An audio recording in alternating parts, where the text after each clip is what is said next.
Hello বন্ধুগণ, তো চলে আসলাম কলকাতা অবস্থিত আলিপুর চিড়িয়াখানায়। আজকের ভিডিওতে আলিপুর চিড়িয়াখানা ঘুরে দেখাবো আপনাদেরকে, তো সঙ্গে থাকুন। এই চিড়িয়াখানা ভারতের প্রাচীনতম এবং কলকাতার একটি প্রধান পর্যটন কেন্দ্র এবং এখানে এন্ট্রি প্রাইস কিন্তু মাত্র 50 টাকা। আমরা প্রথমে ঢুকেই হাতের বাঁদিকে জেব্রা দেখতে পেলাম। একসাথে প্রায় 8-10টা জেব্রা ছিল, আর চিড়িয়াখানার মানুষজনের ভিড়ও ছিল কিন্তু খুব চোখে পড়ার মতন। আমিও একসাথে এত জীবজন্তু কোনোদিনও দেখিনি, তো কলকাতায় এসে প্রথমবার ছিল এই চিড়িয়াখানায় আমার যাওয়া।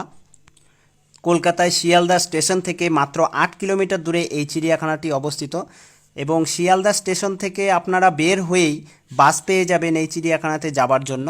সকাল 9টা থেকে বিকাল 5টা পর্যন্ত খোলা থাকে এই চিড়িয়াখানা, তবে বৃহস্পতিবার করে কিন্তু বন্ধ থাকে। তো আমরা একটা কচ্ছপ দেখতে পাচ্ছি, খুব বড়, এটা পূর্ণবয়স্ক একটি কচ্ছপ। তো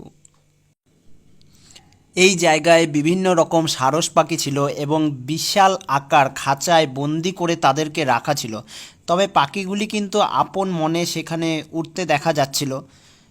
এখানে বিভিন্ন রকম বোর্ডও লাগানো রয়েছে, তো সেখানে পাখিগুলি সম্বন্ধে বিস্তারিত বিবরণ লেখা ছিল সেই বোর্ডগুলিতে। শীতের মরশুমে এই চিড়িয়াখানায় পর্যটকের সংখ্যা কিন্তু অনেক বেশি হয়।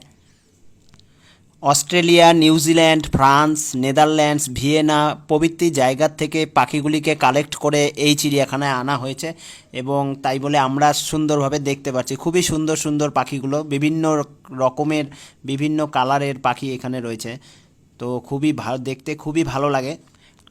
আরও একটু এগিয়ে চলে আসলাম রয়্যাল বেঙ্গল টাইগার দেখার জন্য। তো এখানে খাঁচায় বন্দি ছিল প্রায় 6-7টা বাঘ।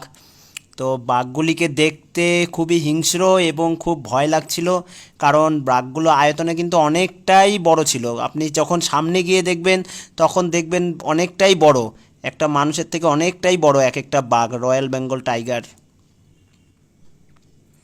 এই জায়গাটায় বড় কাঁচ লাগানো রয়েছে, তো কাচের পাশে দাঁড়ালে বাঘ কিন্তু অনেকটা সামনে চলে আসে, তাই একটু সাবধান থাকবেন। আর এছাড়াও এখানে আরও প্রজাতির বাঘ রয়েছে, যেমন সাদা বাঘ এবং রয়েছে চিতাবাঘ। তো চিতাবাঘটা যথেষ্ট ঘোরাঘুরি করছিল ভিতরে। এরপর চলে আসলাম সাপ রাখার জায়গায়। তো এখানে বিভিন্ন প্রজাতির সাপ দেখতে পেলাম, সবগুলো সাপকে কাচের মধ্যে রাখা ছিল, যেমন চন্দ্রবোড়া, লাউডোগা, গোকরো, কালাচ ইত্যাদি সাপ ছিল সেখানে। এবং এটা হচ্ছে ক্যাঙ্গারু, এটা অস্ট্রেলিয়া ও নিউজিল্যান্ডে প্রচুর দেখতে পাওয়া যায়। আর এখানে ছিল অনেকগুলো নীলগাই। নীলগাই অনেকটা ঠিক হরিণের মতোই দেখতে, এদেরকে পাকিস্তানে প্রচুর পরিমাণে দেখা যায়। আবারও ম্যাপ চার্ট দেখে কুমিরের সামনাসামনি চলে এলাম। তো দেখলাম দুপুরবেলায় কুমিরগুলি ডাঙায় উঠে একটু রোদের তাপ নিচ্ছিল, তো আমি দূর থেকে দাঁড়িয়েই সেটা দেখলাম। হরিণ, হরিণ কিন্তু এখানে প্রচুর পরিমাণে ছিল, প্রায় 4 থেকে 5 রকম প্রজাতির হরিণ ছিল। তবে সবথেকে যেটা ভালো লাগলো সেটা হচ্ছে বড় শিংওয়ালা হরিণ। এই হরিণগুলি দেখতে দারুণ লাগছিল, কিন্তু অনেকটা দূরে ছিলাম আমরা, এটা একটা খাঁচায় বন্দি ছিল, অনেক বড় খাঁচা। তো সত্যি 50 টাকা দিয়ে একসাথে এত কিছু দেখলাম। এগুলি ছাড়াও এখানে কিন্তু হাতি, জিরাফ, সিংহ, গন্ডার এ সমস্ত পশুগুলো ছিল, কিন্তু আমার একটু তাড়াহুড়ো থাকার কারণে আমাকে খুব জলদি জলদি বের হয়ে আসতে হয়েছে, তো যার জন্য ভিডিওর মাধ্যমে আমি সেটা দেখাতে পারলাম না আপনাদেরকে। চলে আসলাম এমু পাখি দেখার জন্য। ওখানে এমু পাখি দেখা যাচ্ছে, এরা কিন্তু প্রচুর পরিমাণে দৌড়তে পারে এবং এক একটা এমু পাখির হাইটও কিন্তু বেশ অনেকটাই হয়। এখানে দুটো এমু পাখি ছিল।